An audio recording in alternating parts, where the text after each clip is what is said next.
the last one. Welcome, everyone. I'd like to call to order the Gig Harbor City Council study session of Thursday, February 9th, 2023. Time is 3:03 p.m. And I will do a roll call. I'm going to do it according to my sheet here, so I don't miss anyone. Councilmember Wood. Here. Councilmember Storsett. Here. Councilmember Rudenberg. Here. Councilmember Likens. Here. Councilmember Henderson. Here. Councilmember Martin. Here. And Councilmember Farber. Here. All right. All 7 are present and accounted for. Great. We have several city staff with us. Our city administrator, Katrina Knudsen. Our parks manager, Jennifer Harrow. We also have Jesse Palmer from the YMCA. Thank you for joining us today. Public Works Director, Jeff Langhelm. Senior Planner, Roxy Robles. I got it right. I got it right. I'm so excited. And Carl DeSimas, our Community Development Director. So welcome staff and guests. Thank you for joining us. Thank you to everyone in the audience joining us and our online audience as well. We'll go right into our first discussion item, which is the introduction of the Lodging Tax Advisory Committee appointees, Patsy Irwin, Miriam Batson, and Carrie Ann Eckberg. Are they all here in person? Oh, good. Okay. Awesome. So I think maybe you can just stand up where you are. I think the camera might capture you. I think it will. Okay. And so we'll start just in order here. Patsy Irwin, if you would like to just give us a little introduction about yourself. I am Patsy Irwin, and I currently manage the waterfront inn down the road next to Anthony's. The owners are Kevin and Kathy McDonald. They currently live in California, but they're going to be moving this way this summer. We are in the middle of a big not renovation, update, redo, whatever. So we're currently not up to full capacity yet, but we hope to be in the next couple months. And got a call from Josh just because they needed somebody else to be on the tax advisory committee. And so that's why I'm here. So Great. Thank you so much. And Carrie Ann. Hi, Carrie Ann Eckberg. I think I've met most of you, but for those of you guys who don't know me, hi. I am the new executive director for the Downtown Waterfront Alliance. This is week 2.5 for me officially. So still getting my feet wet, but a lot of great support from the community so far and volunteers and just people in general. So it's been really awesome.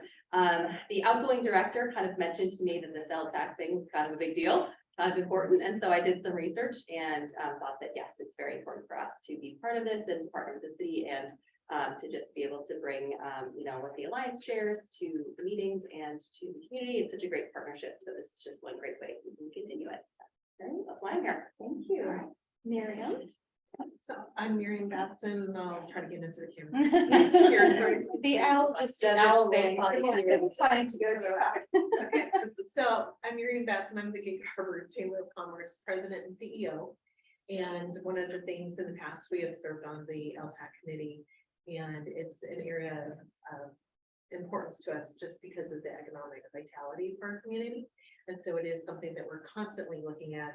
How can we help bring additional visitors, business to the community? And so for us, it's kind of a natural fit. So thank you, Josh, wherever you are.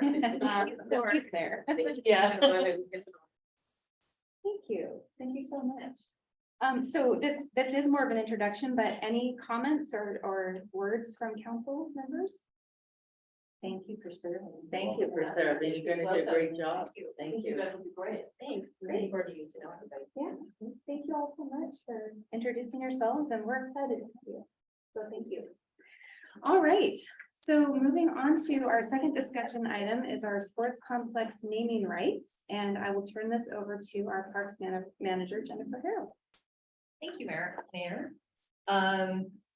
So as you all know, we have an agreement with the YMCA for phase 1A of the sports complex.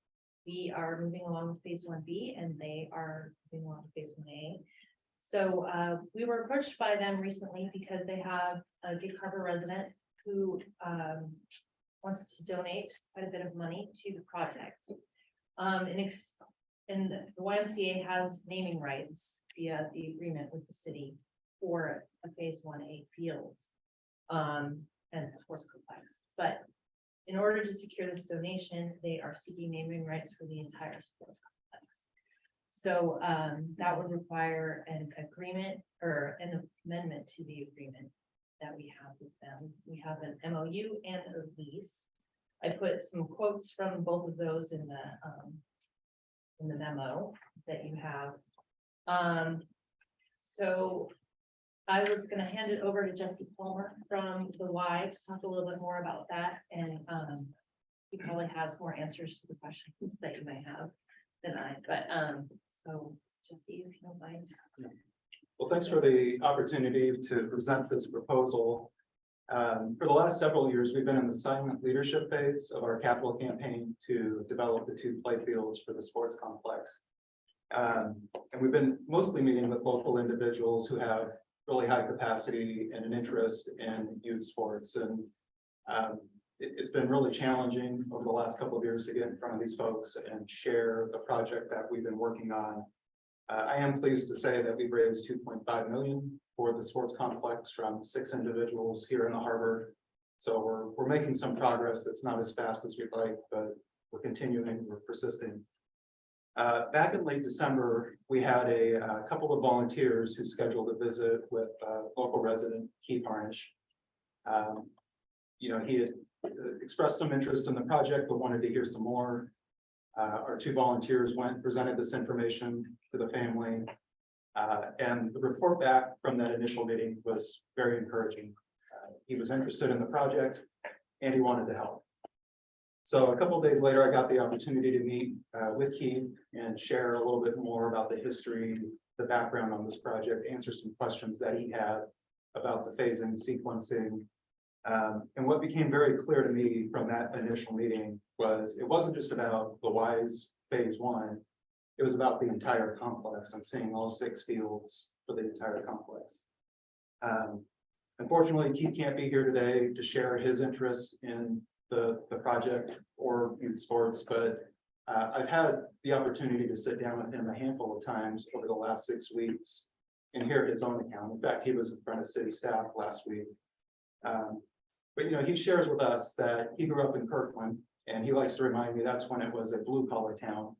Both of his parents worked, and after school, sports was his outlet. And you know, he grew up playing baseball, football, basketball, tennis, but it was sports that kept him out of trouble and kept him on a straight and narrow path. And you know, Keith is in his 70s, and he can still recall the players he played with on his teams, the win-loss records of his baseball and football endeavors. But in addition to those memories, he talks about how youth sports shaped his life and the positive adult role models, the coaches that got him on a path and influenced him. There's also the values and teamwork, the leadership, the other soft skills that you get through youth sports that, again, he attributes to his success, his business success. Keith and his wife Phyllis have lived in the harbor for over 30 years now. And that love of sports and the values that it teaches have been passed on to his kids and also another generation, his grandkids who are currently here in the harbor. And, you know, he gets really soft about the grandkids here and their accomplishments in youth sports. One of his younger grandson has taken a really strong interest in lacrosse and plays for Peninsula Lacrosse. One of his granddaughters has really excelled in golf and is a state high school champion, now plays at the collegiate level in golf.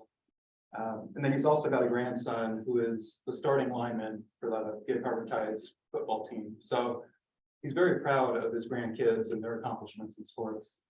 And I share all this just because Keith, sports is very much fundamental in his life, and making sure that his grandkids, but also other kids here in the harbor, have a shot at the same opportunities so they can also achieve that success. He knows the challenge of the fields here in the harbor. I mean, he's got grandkids who have gone through trying to find practice space and space for games. And you know, the thing that was troubling to Keith was, you know, there was an article in the Tribune last fall about the number of kids who were put on wait lists. I think it quoted 1,200 kids just in harbor soccer alone. We know through Gig Harbor Little League that they're capping the number of kids who can play just because they don't have enough fields. But it's also those kids who are turned away that he's concerned about, because they're not given the opportunity to play. And Keith sees this position as being part of the solution. And so he's made a commitment to the Y to help us develop the first two fields as part of phase one. In addition to that, he's proposed an additional gift for phase three to get those fields online. And in consideration of his total investment into the sports complex, he's asked for the city to consider giving him naming rights for the sports complex. That's beyond our scope with the agreement that we currently have with the city, and why we brought it to the city for consideration. Thank you, Jesse. Councilmember Garber. Do you have a fundraising plan that you've put together for this so that you have this much? I guess I have some experience in this from a professional. So I'm wondering what you guys set aside as the amount of money that needed to be contributed for naming rights for phase 1A or the pieces of phase 1A. Because that's kind of critical to making those decisions, as I'm sure you know, as a development professional. Yeah, so we do have individual naming opportunities for phase 1A. Okay, Keith has shared he's not interested in those individual naming opportunities. He's interested in the larger naming opportunity for the complex. okay. But those do exist. Okay.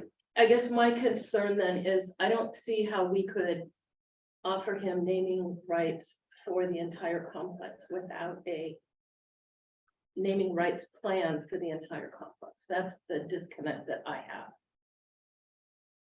And so I don't know if we could hire a consultant to help us put together a naming rights plan for the whole complex and then go from there, or how we do that. But I would hate to jeopardize our ability to fundraise if we decide we need 300% more than he's willing to give.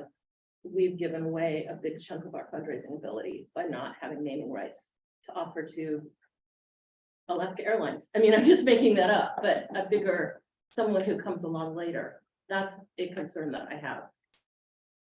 Jeff or Katrina or Jennifer, do you have any thoughts on? I mean, I don't think we've ever had a plan for the whole sports complex combined, but I don't remember in our history, like talking about that, but is there one? Was there a plan for naming of the whole complex that I'm just forgetting about? Well, I don't recall us ever having a plan for naming of the whole sports complex based on donations. It's just been known as the sports. Gig Harbor Sports Complex. Sports complex. And We all, I just want to recognize, and it was noted in the memo, Peninsula Light Fields, Mhm. those three fields are named Peninsula Light Fields. Each field within those already has a name assigned. Mhm. We made it very clear to Mr. Harnish, he's aware of this, that that's not looking to be renaming those fields or subsections. of those. Right, I believe in the YMCA agreement, however, it does stipulate that for naming rights within phase 1A, there could be a flag name on top of the sports complex sign that would say, could say the Blake family sports complex, and that I believe is the language that's within the phase 1A contract portion. But again, that is phase 1A, and so if this were to go forward, we would need to widen our contract with the YMCA for the I thought it was broader naming a rights. ribbon above that's like, for this example, the Harnish family Gig Harbor Sports Complex. Yes. It still will say Gig Harbor Sports Complex, Yes. but the ribbon would be the family name, and then the larger sign would be Yes. Gig Harbor Sports Complex. Okay. Let's see, Councilmember Woodburn, you were next.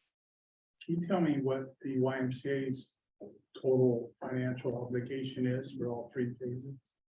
We're only signed up for phase 1A, which is the 2 turf fields and the 100 parking stalls. That's between a $7 to $8 million project. So the city has already spent about $6.5 million. And the family that wants to name it after themselves, I've been told wants to donate $1.5 million to one phase and $1.5 million to another phase. So they didn't fund the third of it. So I'm hesitant to want to move that proposal forward. And I agree with Councilman Barber that I think we take away the potential for other donors that may want some naming rights. So I'm not in favor of it. Secondly, can you tell me where you're at as far as having all the funds necessary to move forward with what you've committed to? We raised 2.5 of our $7 to $8 million goal. Okay, and how long have you been working with that? Again, it's been probably close to 5 years that we've been, I mean, that's fundraising, but also agreements with the city. So you're going to up your game, I guess, substantially to get it done. But so you were confident that you can raise the balance within the time? We're trying, yeah, Have you got a plan? we've got a plan, yeah. I think there should be closer communication between the Y and the city, or at least council, in your progress towards that goal. Because we're getting feedback from the citizens now that think that the whole project is lagging. And they're blaming the city for that. And in reality, the city fulfilled their obligation. We're moving forward with what we said we would do. And we're getting blamed for the YMCA not. I know that there was extenuating circumstances, COVID and things like that. But gee, I guess I'll just end by saying, I'm gonna have a hard time supporting naming the entire complex by a family that is only contributing a third. All those, bless his heart for wanting to do that. Sounds like a wonderful gentleman, but I'm not going to support this. Councilmember Henderson. Thank you. Yeah, I think I'm kind of trending along the same lines as everybody else, Mary and Lee. So was the offer that this Mr. Arnish would make the donation if and only if he got full naming rights? For the 1.5 for the Y is committed. Okay, The other 1.5 is upon moving forward with phase 3. right, which With- we're with not even, fields, we don't even have a feasibility study yet in place for phase 3. I think sports is such a big issue and such an important thing in his life that. Well, I'm just saying, I probably am not in favor of this. It's just like we're giving away a lot. I think we're giving some opportunities, like other people have noted about other donors, maybe for phase 3, if we do phase 3.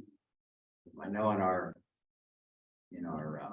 agenda was asking about whether we're actually on this, that, we give direction for phase 2 as well. I think Director Langholm is pretty clear that that's already got names. We're not going to give that up and just because somebody donated to phase 1A and phase 3. So I'm kind of struggling with this, and feels like we're kind of being boxed into a corner that if we don't say it, you're going to lose money. Sports fields are important. They're important, period. Whether you get your name on it or not. So. Mayor, can I ask a clarifying question, please? Yes. Jesse, is it where we are now situated with this opportunity, is the 1.5 dedicated to phase 1A regardless of the decision the council makes today? Okay. And then the additional 1.5 would be available later, at a later date, but if council says no today, the 1.5 million toward phase 1A is not at risk. That's my understanding. Okay. That's good. My other understanding really quick, was that the other fields being named individually is not a problem for this person. That has no bearing on his donation now or future donations, having the individual fields be named after other businesses, community members, etc. So is that, again, I'm going in order. This is the Councilmember Wood, you were next.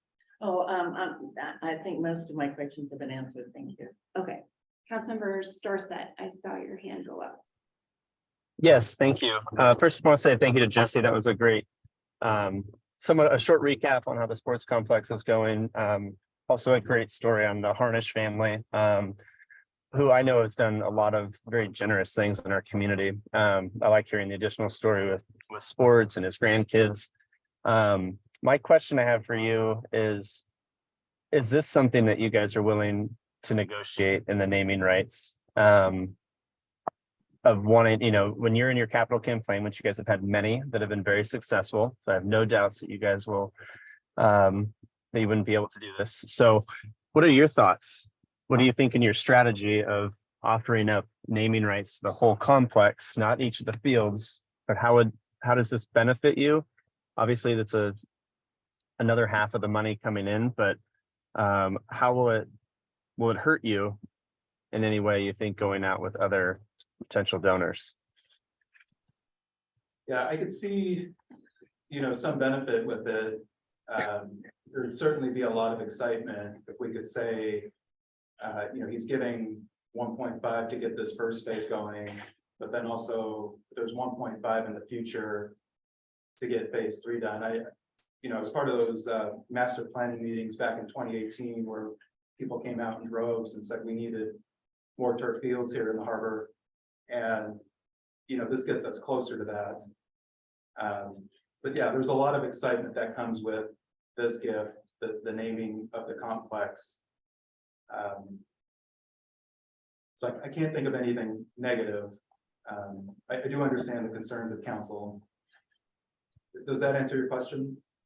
Yeah, it does. Thank you. And, that's kind of what I was leaning towards, is this is even while it's I hate to say small because it is a lot of money, but in the percentage wise, and I do think that it is something that would really motivate others. And I think it's very appealing looking at, maybe it's, while they would be taking the name of the whole complex, but still having things for individual fields to sell. I think of this as like a nonprofit event, and you have different tiers, right? You have a title sponsor, you have your different levels, which I think of the fields, or is there other things within that, people are asking for a small thing, a name or a bench or a park or a theater, all these different things that can be sponsored.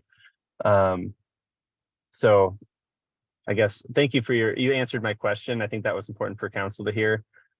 I don't know which way I'm going on this yet, because I think of, also with phase 3, which we will get there, but we are yet to have done the feasibility study on 2 and 3. So I would want to know if Mr. Harnish would be, if he's wanting that now, or is that something that he would, hang on to, and that we could decide this later, knowing that the 1.5 is already dedicated in phase 1.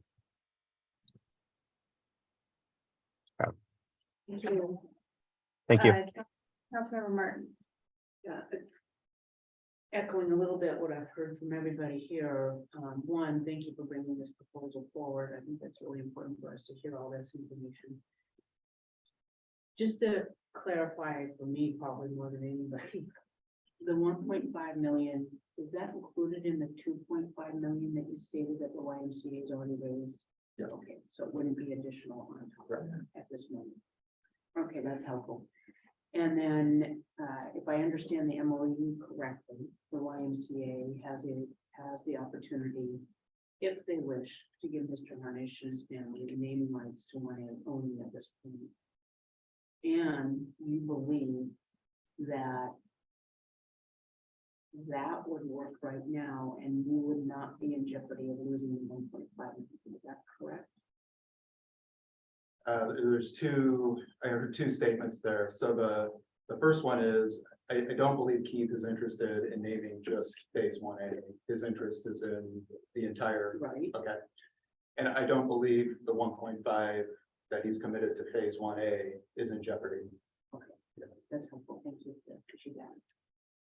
And before I get to more questions, I wanted to acknowledge Josh Weiss, our lobbyist from Gordon Thomas Honeywell, is here just in case the conversation turns to any portion regarding the current legislative session or our legislative agenda. Welcome, Josh. Thank you for being here with us this afternoon. Councilmember Rodenberg. Yeah, now I'll say something positive. Having gone through some similar fundraising, but for manufacturing companies, I know that it's difficult to get large donors on board if it's a long range project. without you already having substantial money to begin with. So if you've already got $3 million committed, it's a lot easier for someone else knowing that if they do donate that or pledge that, their money's not tied up for 5 years, or their options and what they're gonna do with that money is not tied up. So the bigger your piggy bank is to start with, the more people, you know this, the more people you're gonna get to contribute to it, because it's gonna get done quicker, and they can spend their funds more expeditiously than having them sit somewhere else. So that's the one advantage I see of getting all that money up front. But it, to me, it doesn't supplant the other idea I just mentioned about not supporting it. Councilor Likens? Yes, thank you, Mayor.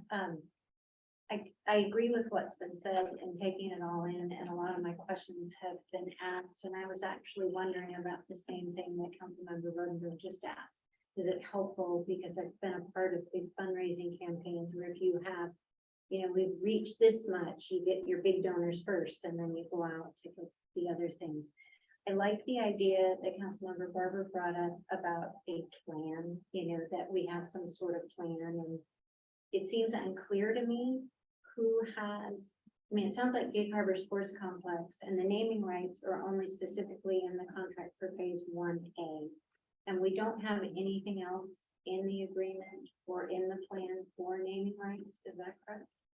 Right, not for the entire complex, Okay, just for. so maybe having a plan with a capital, you know, fund to do something like, okay, here's naming rights for this, and then going forward, I see both sides of it. You know, having that big money up front to draw people in, that is helpful. But at the same time, are we, or, you know, giving up other potential donors because of the potential naming rights? I'm sure there's best practices in, you know, here's how, you know, to focus on this. I'm not personally familiar with it, but I'd be interested in just seeing what the options are.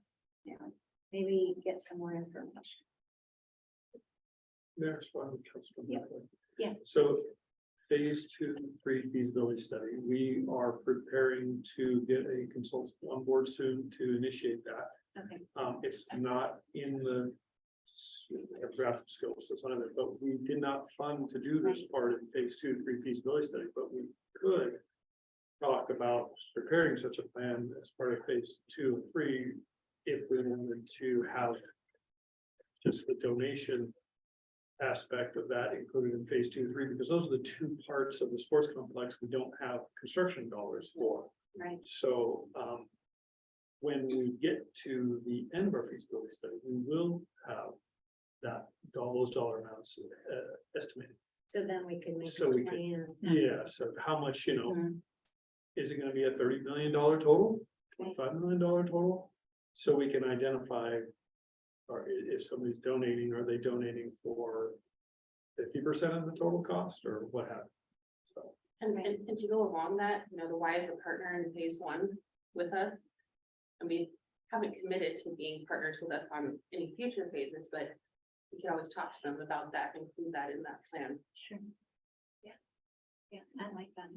Councilor Henderson? Just a quick question, maybe either Jeff or Jesse could answer it. The $7.5 million estimate, has that been updated recently? Because we're seeing in our construction projects, I mean, pretty massive construction estimate cost increases, so the 7.5 is somewhat dated. Okay, so it could be, I would expect it to be a little bit more. Councilor Wood? Yeah, and over there's Jeff shaking his head like he's expecting that 7.5 to go up as well.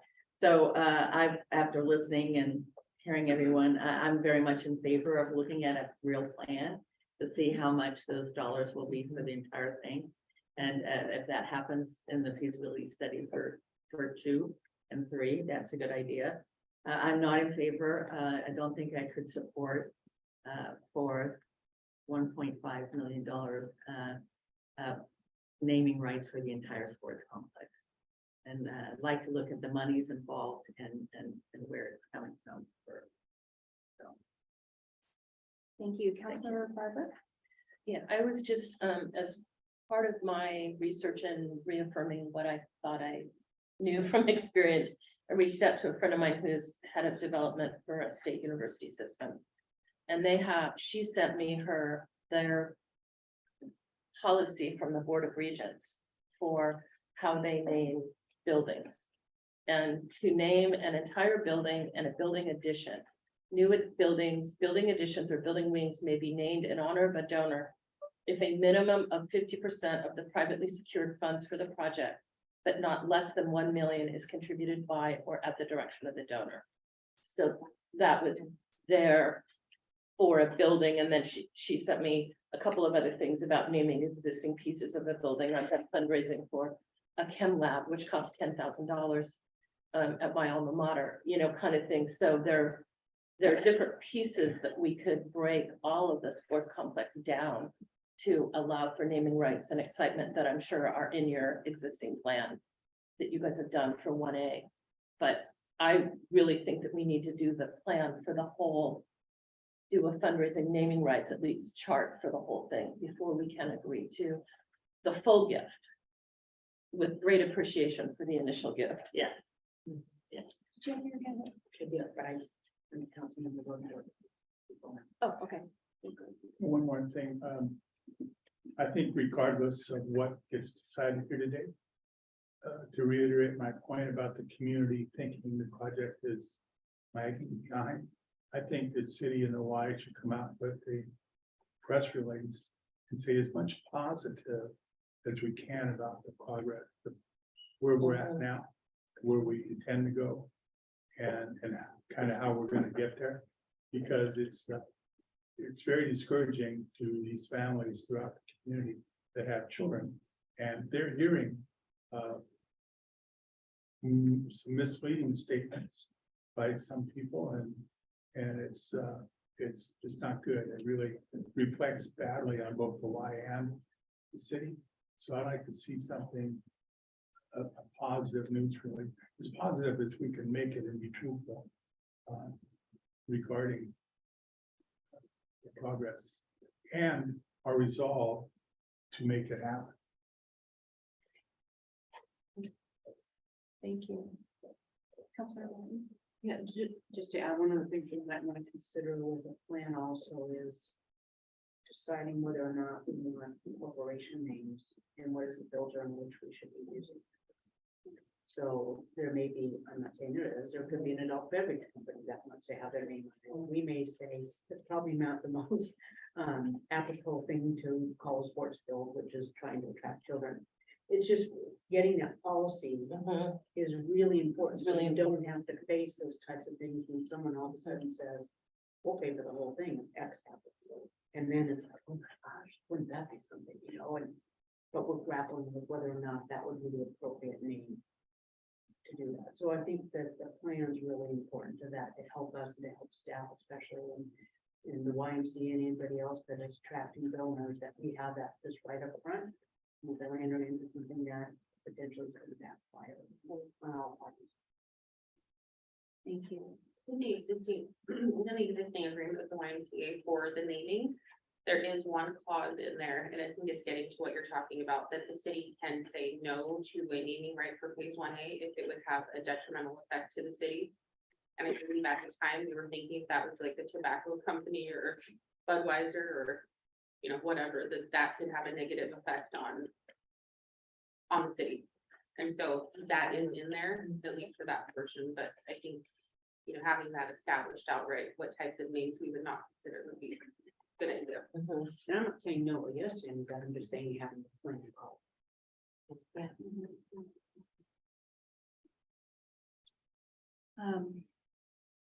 you have anything else, Jesse, that you wanted to say? Really appreciate everything you guys are doing. And the family. I guess I'd like to see us take some sort of action, like some kind of committee within the Y staff and council to write that plan. And we're talking about it. We can say we want to do it right now and have it done. I think the city has to do it since we don't have an agreement with the Y. for the subsequent phases. We didn't have an agreement with them when we had the memo of understanding. It Yeah, would be a joint effort in the, moving everything forward.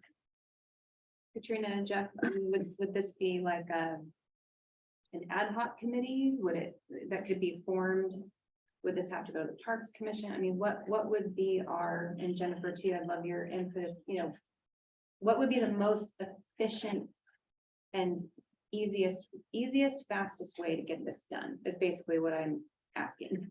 What I might suggest, the Y has some new information today from the council members, and they haven't had that direct information from policymakers for quite a while. Yeah, So I might suggest that we let them talk about what they heard today and get back to us within a certain 2 weeks or 3 weeks, and we can report back to the council on what their thoughts are moving forward with what they've heard from council today. I like that. Councilmember. And did I not hear Jeff say that perhaps first thing we need to do is with this consultant is to figure out how much it's gonna cost for phase 1 and phase 3. Phase 2. Phase two and Phase 2 and phase 3. three. So before we have any naming rights, it would seem that, or talk about any percentages for naming rights, we would need to know how much it's gonna, what is the budget for this? I don't know if we need to know the totals. Yeah. There's still, yeah, there can Percentages would be the same. percentage, yeah, the percentages would be the same. No matter what the ending dollar amount, Okay, it would be a tier structure that would be around whatever amount the total ends up being.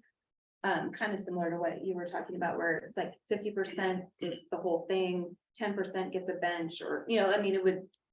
Those are just examples throwing it out. okay. So I don't think we'd have to wait, because then we're looking at waiting over a year for feasibility numbers potentially. Right. And I don't want to wait a year. I don't think council wants to wait a year, and I know the Y doesn't. I mean, the Y has a deadline to meet their funding. It is council's right to extend that. If you so choose, if that dollar amount isn't met by the date in the lease, I think council can choose to extend the date to keep the fundraising going.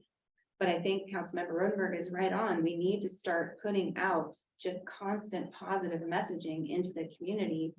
That is what is where we're at, what the truth is about the project, that we are totally committed to phase 1, committed to the feasibility studies and finding out about phase 2, phase 3, and tell a positive story that needs to be shared, because really we need our community to step up right now. If they really want these fields, they need to step up. Yep. The Y needs help. They were dealt a very hard blow during COVID, and they're getting themselves out of that because they're an awesome organization. But the company they need help from the community. So, all of the outraged parents that were here in 2018, come back and bring your checkbook.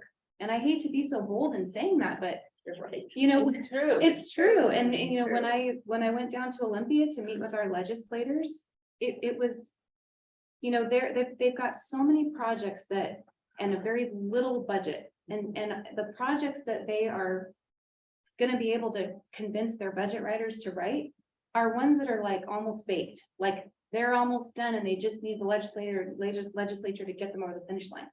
They're not as interested in providing funding right up front, which is what we need. We need the upfront money to encourage and rally the community. But unfortunately, that's not where they are able to be right now with the limited budget and the amount of projects that have been asked for them in our district. There are so many. And so I tried my best to make a very compelling argument. And Josh can attest to that. He was in the meeting with me. And unfortunately, and Representative Hutchins and Colbier, they are so supportive of this project. They really are. But they also know the reality of the budget writers that they're working with and their budget in general. And they can't go to them with a half-baked story or a project that is not fully stabilized or really like ready to be shovel ready in a year. So that's kind of the reality of where we're at with trying to get legislative help. So in that vein, we need the community's help. We really do. Councilmember, Well, I was just gonna rephrase or just add on, isn't wasn't our ask for the sports complex, and Josh can answer as well, but I believe it was their total budget for their district. Yes. Yeah. So Yeah. So we already knew we weren't. Yeah. So we're not gonna, that means they say no to every other project request. Yeah, Yeah. that's not realistic for us to expect the state. to fund it. It's a really, it's a tough, tricky situation down there, you know, and what they've got to work with and, you know, they are, the good news is the legislature is incredibly interested, like as a whole, Democrats, Republicans, both, in getting kids back on fields, getting kids off screens, outside, coming out of COVID, even more important now than ever to get kids back with other kids, get them out of their homes and working and getting out of depression, getting onto the sports field, having teamwork, like they get all of that. They are for all of that. It's just, they kind of, they're balancing their desires for all of that with what's the reality of our budget. And so there's just this, I just think if our community came together and we just blew them out of the water and said, we got our 7 million legislature and we did it in a month, or we did it in 6 months, they would be more inclined to go, whoa, okay, Gig Harbor is serious about this, and this is something we want to be on board with. But right now, they can't, there isn't that compelling story, and so the budget writers are gonna look at it and go, no, we're gonna fund that and that, because we already have that seed money in that project, and that, you know, that's what the reality is down there right now. So that's why we need our community's help. The Y needs our community's help, and I know they have a plan. Part of their campaign plan is to go out to the community. But you know, you do have to show the community you have this larger portion to get them excited and like rally to give their dollars. So, And we aren't at that traditional point yet. we're not quite at that traditional point yet, so. But what we want the community to know, and all of you have expressed this as well, is we are 100% in partnership with the YMCA, a positive, good relationship, a strong relationship. And we're committed to our kids, and we're committed to these first 2 fields right now in our budget. And for the feasibility of phase 2 and 3. And I think then coming up with a naming plan as quickly as we can, I think will help too. That may bring other people out of the woodwork. Well, I want this one field, so how much will that cost me? And if we can tell them roughly, you know, maybe we can start getting some bigger donors, but. So I kind of like the ideas. I'm just thinking on, Councilwoman Rose's comment about putting out positive news. Can we state that beyond a sense of urgency, because we all want this, we have a sense of urgency because nothing has gone down in price. I don't know about most of you. I have not seen that for a very long time. Yeah. Occasionally there might be electronics, right? But that's mass scale. Yeah. But Yeah. Yeah, yeah. And it's going back down. have gone up. Right. Even if we saw some materials decline, fundamentally, it's just not gonna happen. Yep, for us. And there's such a scarcity in the labor market that it's gonna take a while from all the forecasts. So a comment with that is saying, there is a sense of urgency. We all want it. If you have it in your pocketbook to still contribute, now's the time. Now's the to do it time. Rather than waiting. Yeah. I mean, because this is when we need the funds so we can make the commitments and start locking this up. Because we're gonna keep increasing and accelerating the price of these projects. And to the point where it may not be fundable, right? And the legislature, they only have a limited amount of money, just like you said, yeah. And they're not gonna appropriate funds that won't get spent, because that means somebody else's project doesn't get completed or started. Exactly right. And they've got some pretty strong budget people out there, so. They do. Yeah, thank you. Thank you for phrasing it that way. I was trying to phrase it that way and it wasn't coming out right, but that's exactly right. That's the situation that they're in with the budget writers, so. Well, Jesse, thank you so much for being here. I hope that you feel our support, even though, you know, council's general direction is we can't give the whole naming rights away right now. Without this plan and But I hope that you know that we're gonna work really hard to make this project happen, make these fields happen. So Thanks for the opportunity to present. you're so welcome. Jennifer or Jeff, anyone have anything else to add before we move on to the next one?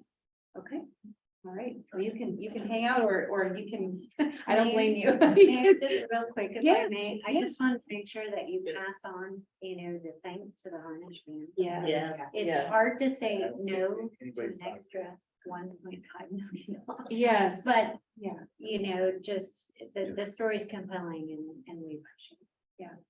And we would love for him to tell his story as well. We need stories from the community about sports and the benefit of sports, and it would be helpful. Thanks, Jesse, so much.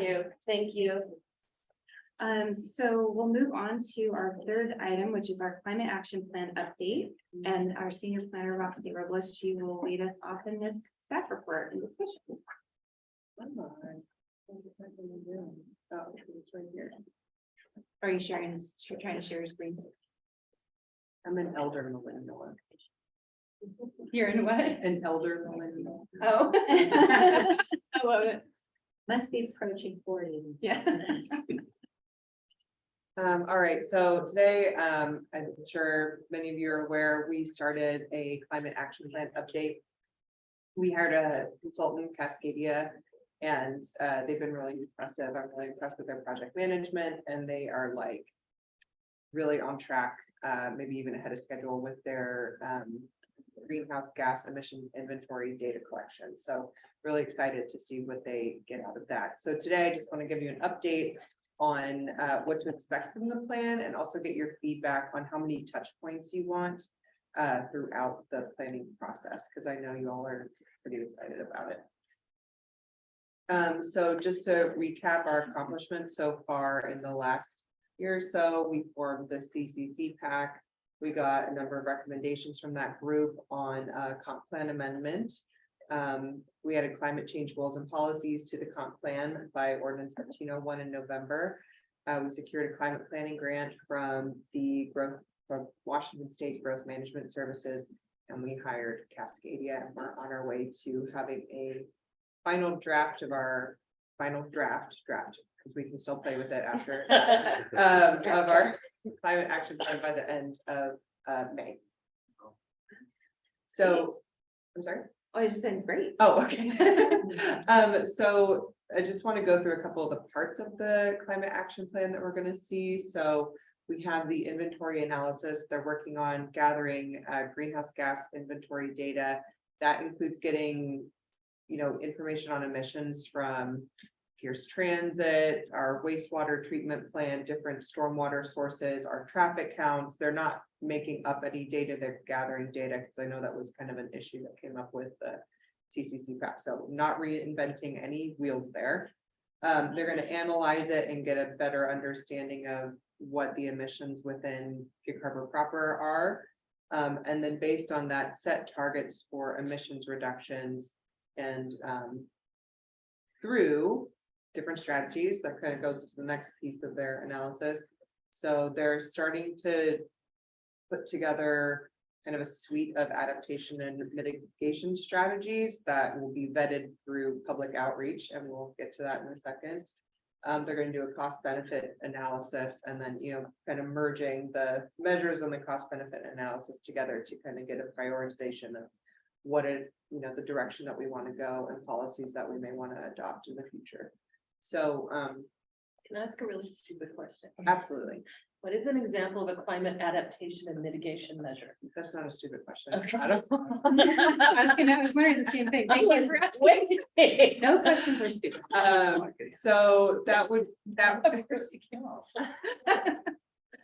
be something like, implementing a recycling program for the city. Okay, Or getting a composting contractor in the city and doing, public outreach about composting to reduce our waste. okay, So that's like a strategy that helps us get to an emission reductions target. okay. Does that make sense for everyone? Yeah. Great. Climate adaptation could be like Jeff has already been doing. If you've got a wastewater treatment facility somewhere and when you're gonna build it, say pump station or lift station. Mhm. You raise it 3 feet so that it doesn't get flooded in the next 5 years. That's how you That's the mitigate. adaptation part of it. Well, yeah, Yeah. you're adapting to it because you know it's gonna be coming, and no matter what we do right now, it's gonna happen. Okay, The best thing is to try to get ahead of it, but we take a few months. okay, that makes a lot of sense.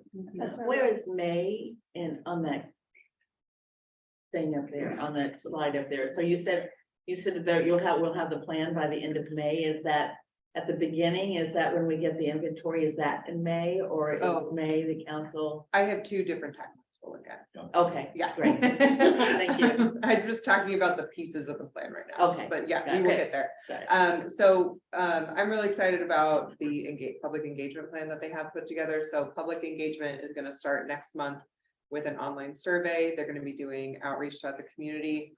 Through their research, they found that Gig Harbor community is pretty highly educated. And so I've asked them to put together a little bit more of an involved survey so that we can kind of like really drill down on what things are important to the community and get to like a little bit more technical level than a survey that, for example, would just be like, what do you think about, I don't know, how trees work, so it's gonna be a little bit more like, do you think like an electrical vehicle implementation plan is going to help the city do X, Y, and Z? It's gonna be like a little bit more targeted within their suite of climate adaptation and mitigation measures. It's not gonna be like asking them to weigh in on every single adaptation measure, but kind of getting a flavor of all of the different measures through these questions. So I'm excited to see what kind of information they glean from that. But they won't have the adaptation measures. They won't know those measures before they do the survey. They're right? putting together a suite of things. So yeah, it's kind of like a back and forth with Okay. these things. So they kind of drafted what they think are gonna work. And then based on those draft measures, they're putting together the survey. Once we have engagement completed, they're gonna come back and kind of finalize. the Okay, list. Yeah. Okay, Good question. So what I'm really excited about is, we've asked them to conduct an internal workshop with staff from Public Works and Community Development to vet the measures and the cost benefit analysis so that we can get an idea of like, okay, well, it's really nice to say we're gonna have EV charging stations all over the city, but like, what does that actually look like? What does that cost? Like, how does Jeff prioritize that within his public works budget? I just his want eyes twitching again. I just want to make sure that this is like a very functional plan, that it's not just kind of pie in the sky ideas, that when it comes to implementation, it's gonna work for us. So I'm assuming the staff engagement will be before public engagement. We have the internal workshop set for May 18th, so it'll actually be after public. engagement. So, question on that. If the purpose of the staff engagement is to vet things, and they find something that's just like, wow, I'm glad we asked you that because it's not feasible, but you've already talked to the public about, hey, we'd like that thing. Mhm. I'm just wondering if, I don't want to get boxed into a corner or boxed out of a corner either, Yeah. so. I think it's an interplay. I think the public engagement is gonna be like a very wide suite of things that people are gonna be interested in. And then I think the staff engagement is gonna help funnel things down. We can't do everything all the time, And then there's also gonna be the prioritization kind of aspect of this, like maybe we can't do something within a 5-year time range, time scale, but maybe we could do it in a 20-year, if that makes sense. And I think that also depends on how you ask the questions in the engagement. Yeah, I have a lot of faith in them, though. Yeah. They've been doing this for a long time. Did you, well, I know you mentioned cost benefit analysis, we appreciate it, but will they also consider funding? So whether or not there's grants for one time versus ongoing costs for operations and those kinds of things, are they gonna factor any of that in there with the adaptation and mitigation measures? I think it would be hard to predict grants because like sometimes people change their grant cycles and stuff like that. But I think knowing what buckets we need to fund, I think is going to be. That's exactly what I was thinking about. Okay, Yeah. so people understand where would that be coming from, because I would be sitting back going, yes, yes, yes. all right, how are we gonna get the money? Yeah. Because I don't think we're sitting here with a pot of money wondering what they have to do with it. And then, so you tax. the See city last on that. agenda item. Yeah, right, I mean, it's just those kinds of things, so Yeah, setting expectations, I think is. I think that's where, like, the practical experience of staff weighing in on it, because. Will help with that. Yeah, but that's why I'm really excited about the internal workshop. All right, any other questions about elements of the plan before I move on? Oh. You're gonna do council and commission Oh. engagement? Yeah, we're gonna get to that. Okay. Y'all will be involved. We're doing that right now. Yeah. Phase one. Yeah, so part of the engagement plan, the key messages that they are trying to get out there is what a climate action plan is and why it's important. They want to make sure that people know how they, or why they should participate in this process. And the survey is going to let them know how the feedback will be used, to inform the strategy. The adaptation and mitigation measures and getting to the final plan with a set of strategies that we can be confident and adopt. We already kind of went through this, so external engagement is going to be a community-wide survey. Cascadia is going to lead that. They're going to lead a community meeting. And then the city's going to take on messaging through newsletters, social media, and project webpage. Really quick, Roxy, I can't see if Councilmember Starset raises his hand. Jeff, do you have the Oh, ability to see that, or if I don't Josh see can it. walk through it? Yes. Just so I don't miss him. Oh, yeah, my hand's not up right now. Okay, Yeah, I didn't forget about you, and I wanted to make Oh, no sure worries. that if there was a question that I saw your hand, so. Oh, thanks. I think you saw it. I thought you had seen it earlier when you called on me, so I thought we were good, but yeah. If I Oh, don't get it's- called on, I'll just chime in. All It's right, just when the thanks. share screen is on, it takes away the little hand raising little window, so Jeff's got Okay. it though. He'll let me All right, know if you perfect. raise your hand. Okay. Thank you. Sorry, Roxy, I didn't- No worries. And then again, internal engagement is staff workshop and commission meetings. So this is Cascadia's, obviously this is very simplified for the purpose of this presentation, but this is kind of their timeline. So you can see that public engagement is going to start next month in March. We've already kind of done a lot of the project kickoff and greenhouse gas emissions inventory. And they're starting to draft the strategies and actions. And so I think our consultant's amazing. I've never seen a Gantt chart like this. She has it like broken down into like 3-day increments. And Wow. she's like meeting all of her Amazing. deadlines, so really awesome. Like, I thought I was organized, so then.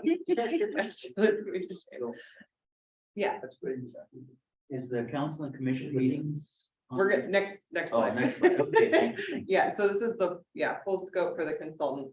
And then, so this is the council and commission Okay, schedule. wait, can you go back to the other one? Yeah, sure. Sorry. Okay, thanks. You can give us a copy of this. at some Yeah, Yeah. yeah, if you don't mind emailing, Definitely. that'd be great. So today is the night, we're doing an introduction and doing the engagement plan, and I'm sorry I didn't get you the engagement plan prior to this meeting, but can definitely send it out after if you would be interested. in Yes, looking please. at that. That would be great. Thank Great. you. So next month, talking to planning commission, getting them the engagement plan and going into, I think, a little bit more detail on the deliverables schedule. Coming back to them, once we have the full inventory done, and then also an update on the outreach. And then once we have a draft plan in early June. Oh, I messed that up. Yeah, we have until the end of June to get this plan done. Our grant doesn't run out until the end of June. Sorry about that. So yeah, then vetting the draft plan with them in June, and then hopefully taking that to council after that point. So we can keep working on the plan, we can keep tinkering on it once the grant dries up, but we have to, we can only work with Cascadia until the grant deadline. So a big question for you is like, will that be enough touch points for you, or do you want to, I can go back to this timeline. Are there any touch points that you would want as council to have between now in the final thing. Yes. As I recall, when we worked on the, I guess I'll call it the C3 cap, right? Mhm. There was planning commission folks, there was, you were on there and some of us council members were on there. I think, unless I'm badly mistaken, that you were going to reactivate that when we start going through the climate action plan, or kind of similar type input, review, whatever. Is that now not in this? Because all I see right now is, you said commission, I'm not sure, are you gonna, was that just the planning commission straight, or was that this, what we call the C3 chapter squared, or whatever we want to call it? Feedback. Yeah, I was planning to get their input on it. I just wasn't quite sure when yet. I think that's something I wanted to ask the consultant about. Well, You know, yeah, how many sooner the cooks they better. want in the kitchen and when. I mean, it's always better to have it sooner than Sure. late at the end, because then if you want to make a change as well, sorry, we don't have any time, we don't have any money, so next time. It's been on my to-do list. I Okay. haven't put it in a. Just want to make sure that didn't get lost. 'Cause I'd also like to see the results of the community engagement plan. Okay. Yeah. I think that would be another good touch point. So you Are want you to talking about the survey or the engagement plan when it's drafted? The survey, The sorry, survey. the results of the survey. Yeah, Okay, We have Yeah. the engagement plan and that'll come out after this with Yeah. PowerPoint. We can right. Send both of those out. to Yeah, you, but sorry, the sorry, the survey that I survey like. results. so I think maybe coming back basically around the same time, I'm talking to planning commission with the inventory and the outreach. That would be good. Yeah, Okay. I think April. On and the April survey, says- how do you determine who the survey goes to? Well, they'll be asking some demographic questions about like whether you live in the city limits or not. But I mean, who were you gonna be asking? But It's gonna be distributed through community newsletters, city newsletters, different. So it's Citywide. it's electronic. Yeah. Yeah. Kind of like the Oh, is that what village you mean? plan. Yeah, no, He's wanting to know how, like, Yeah. which, like zip code or no, zone, or like, who's gonna receive the survey? yeah, Is who's that- gonna receive it? And I'm concerned that the people that return it are people that have concerns to begin with.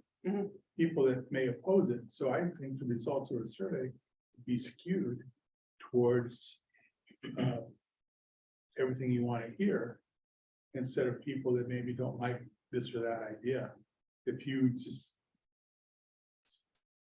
it's just too bad it can't be mandatory to everyone, because I think it goes. Can't the force people that people to fill out a respond- survey. The people that respond are gonna be people that already have strong feelings. Yeah, on either But- way, yeah. really. I think. to that point, when we did the post plan survey, we did an online survey and we also did a mail survey that went to a smaller group of people. I wonder if we could have a mail survey that goes out and then it's a companion of the online survey. And hopefully that would get, Or, you Some know, the regular- recipients may be the different civic organizations, like know, the We're different- definitely going to leverage community organizations. the Rotary, and, you know, they can ask their members, or the Richmond Civic Club, or, you know, whatever. Mhm.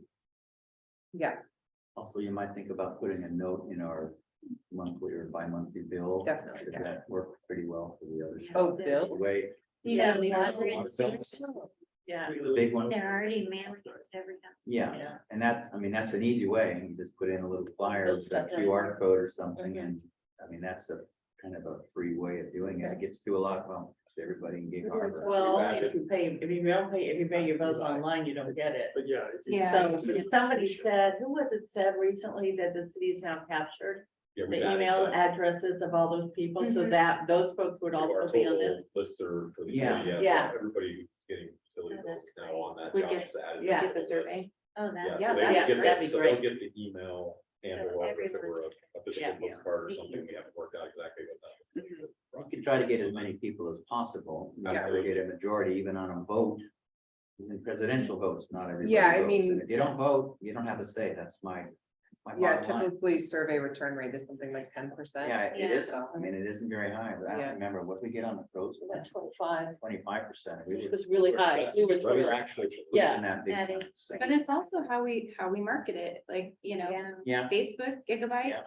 podcast. I mean, any ways we can get this out, get the word out, and then, you know, letting them know, hey, this will be in your utility bill.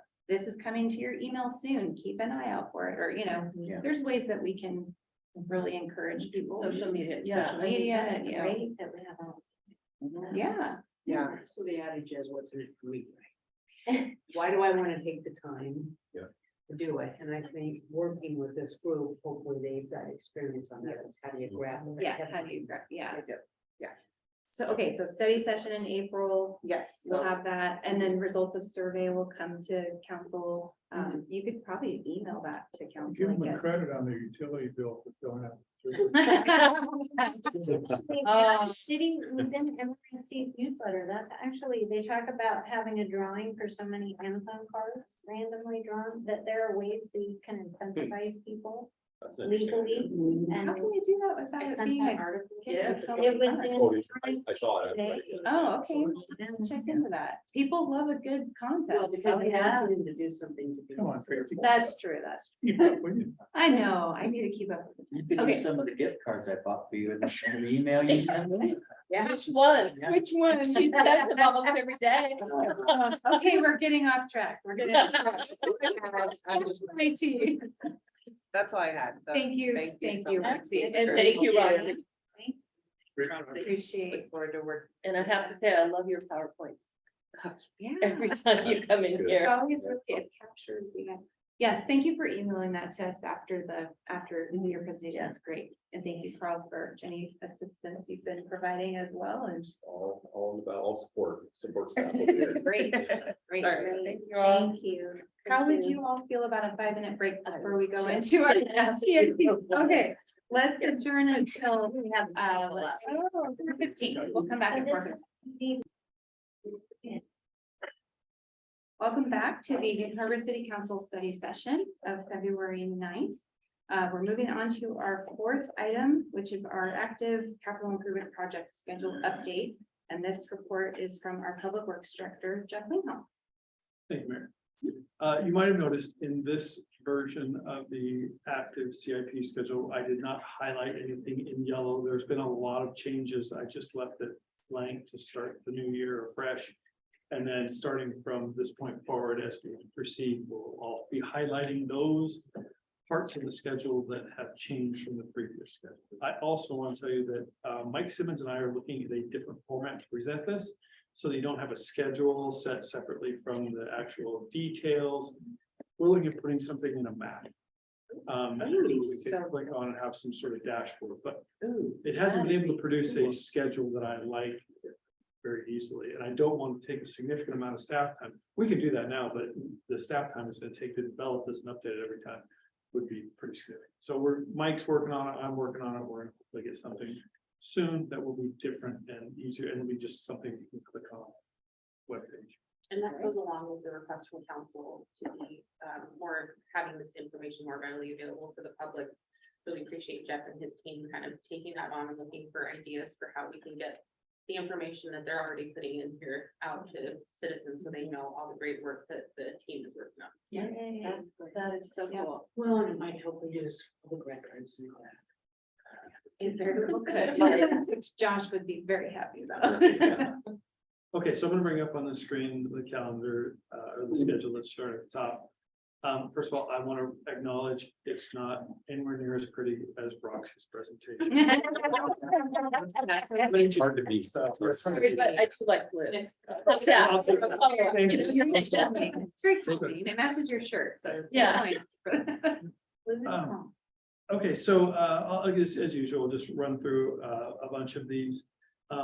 But I do want to also say, our engineering group is in the middle of putting out many requests for qualifications to consultants right now. You'll see that in this list. If you go in and you look, or you look on the, even in the online version of the newspaper, or look at our webpage, you'll see lots of RFQs going out, both have gone out and are about to go out. Because this year is going to be a year of design. And so we have a couple of construction projects, but we hope to get through a lot of design work this year. And then next year, it'll be crazy. We try and balance it out so the town doesn't get torn apart all every one time. And, I'm happy that we all appreciate it. with that comment, with a lot of design going on this year, and I was looking through the list, and there's a lot of, like a lot of construction kind of starting in the, near the end of the year and the next year. You staffed up to oversee the construction sufficiently? Not at the moment, no, we are working with HR very diligently to try and get our construction supervisor position, our project manager and associate engineer position. They will definitely help with the construction phase when we get into that portion of the project. Yeah, because it is, I mean, it's ultra critical to have that. Are we getting applicants for those positions? We are. We are, yes. Good. Yeah. Good. Second domino, you promote from within, then you gotta backfill that spot. from within. Yes. Now you gotta start. Well, I'm getting off topic here, but Colin Carter, he's now a construction inspector. He was a maintenance tech. We just were able to backfill his position, but it absolutely has no effect. There's been a lot of that, and as, Yeah. you know, and as council has shown in the number one priority for the city is foster a healthy organization. We promoted Aaron up to city engineer, Jeff Olson up to public works superintendent. So you're correct that there's Jake. Carl, to Jake community Jake. development. Yeah. Yeah, Jake, yeah, Mark, Chuck. Shannon. yeah. So, you know, Robin, Yeah. yeah. And there's a lot of I opportunity. don't think Oh, yeah, Kyle, Kyle, George, George. yeah, I mean, all those guys. Lots of internal promoting, which we love. That's great, yeah. But Councilmember Henderson, to your point, Jeff and I have had discussions about looking at staffing levels and looking at the number of projects, depending on if anything has to bump from this year to next, and so we'll be having conversations to make sure that we're staffed accordingly, and if we can't, for some reason, we'll communicate that to the council. I've also given Aaron and his group a heads up that some of them might just, if we don't have enough staff, some of them might become inspectors for a while. So Okay. just because you're a senior engineer doesn't mean you might not be out doing a night shift inspection for a week or so. All right. Be good for Carl. And I like it. Offer that. Volunteer? That's Little learning curve here. Roger's gonna hold a flag. Give me a- Yeah. All right, so I'll just try and go through these, but scanned, and Mayor Markley, I can see Councilmember thank you. Storsett on screen. And Chris. Yes, I can't, so thank you. If you call in, that'd be great. Okay, Scansy Net Shed, so I need to update the bidding and contract award here. We are in the process of getting the updated structural report from the consultant. They said they can't get it to us now by the end of March. Doesn't meet our bidding, but starting in March, so we still have to go to the design review board after we get that updated information from the consultant, so I have to update that one for the next time. Sports complex, phase 1B, you heard a little bit about it, but just some more specific details. We are getting 90% plans and specifications next week. So the design is proceeding. We submitted land use that was deemed complete. So that's now, the clock is ticking on that. We are preparing to get moving forward with the actual portion of the project that we will have the groundbreaking itself, that we're at a point where we need to figure out if we can get groundbreaking done before the end of this year. That's one here you see on this. It shows that construction may start in October. Yeah. It's about as late as we would ever want to start construction and open up a big area with dirt. It just causes problems, as you all know, when rains come. So if we can advance that deadline, Aaron is optimistic. I'm not as optimistic as Aaron, I'll just say that. We can do it. So we're gonna try and hold to that. We are doing having a lot of conversations with Jesse and HPL to make sure that their land use application and their process will fit into ours, because we have a binding site plan that we're moving forward with that directly affects phase 1A. So lots of meetings, lots of appreciation for Roxy and Robin and Carl for helping us at those meetings and making sure that they give us guidance on where we can go so that we can make this as efficient as possible. Crescent Creek Park Master Plan. I'm actually I have a couple quick updates, but all, Jennifer, since she's leaving. Oh, thank you. So we have had a couple of meetings with our consultant. We're still nailing down the timeline, for having the final plan ready, but we're forming the, community advisory committee about it. Have a lot of interest in that. Tomorrow, architect and engineer are gonna go be at the Masonic Lodge when preschool ends, to do their structural analysis, so we can determine the shape of the building. Make a plan based on what they find there. I sent out a letter to neighbors that are starting to arrive in their mailboxes, and getting emails. And also today I met with the lead and asbestos inspector, so we're gonna share. Hopefully get them under contract, and that'll be part, go along with the structural analysis to help determine how expensive it might be to remove that building. They do a lead-based paint. Yeah, he's, Okay, good. yeah, Perfect. they sent us Asbestos, lead-based paint. asbestos lead-based paint. He had some questions about the roof I was not able to answer, but we. And the the letters to the neighbors, are those about the Masonic Temple or are those about the park or The both? park master plan. Okay, good. In general, Okay. yeah, In general? Yeah. Okay. and so we want neighbor participation, and What's then. the distance? Yeah. Send that in. We did it to anybody that touches the roads around it. So Around it. including the people on the other side of the creek, even though we aren't likely to touch them. So anybody that directly borders the. You didn't come down Randall Drive. I have a question about the structural inspection and asbestos and that. The former mayor, you went out and got a bid on what it would take to bring that up to AD requirements, and was any of that ever done before? Was that just contacted a contractor and had them come up with this $471,000 bid? So you're acting like you don't know about that. So I'm Sure, I think what was done before. so it's worth looking at. Well, Well, that was Yeah, ADA. Jennifer's aware of the ADA, Yeah, oh, but the estimate was prepared by a professional cost estimator.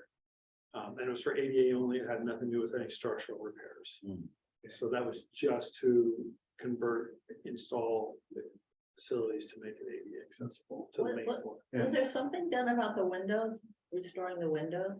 Wasn't there there were some drawings. There was. but no But no- budget involved in No, that? there was conceptual No. drawings done Yeah, to put it back to what it looked like Yeah, originally. So I have a question, since that's not the city of Gig Harbor property, we have to annex that before we do anything? We just talked about annexation in our leadership meeting on Tuesday.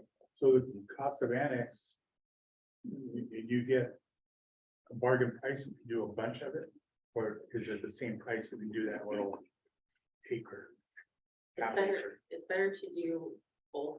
So what we were talking about in the leadership meeting, what staff recommended is to do that property and the lighthouse at the same time to gain efficiency. And the property to the north there, the little sliver. Oh, yeah. the little- that little lead house. So Jennifer, maybe this is why you'd like to. The lighthouse, Yeah. the annexation of lead house. Put all the quotes Oh, that, you know, just, Yeah, like I said, It's fine. I yeah, think Jennifer, you've already started that conversation with Robin about annexation. I did, Yeah, yeah. so that's, we're starting to talk about that already as a trend. Yeah. Hopefully it'll be all right for, but. so there council members on your,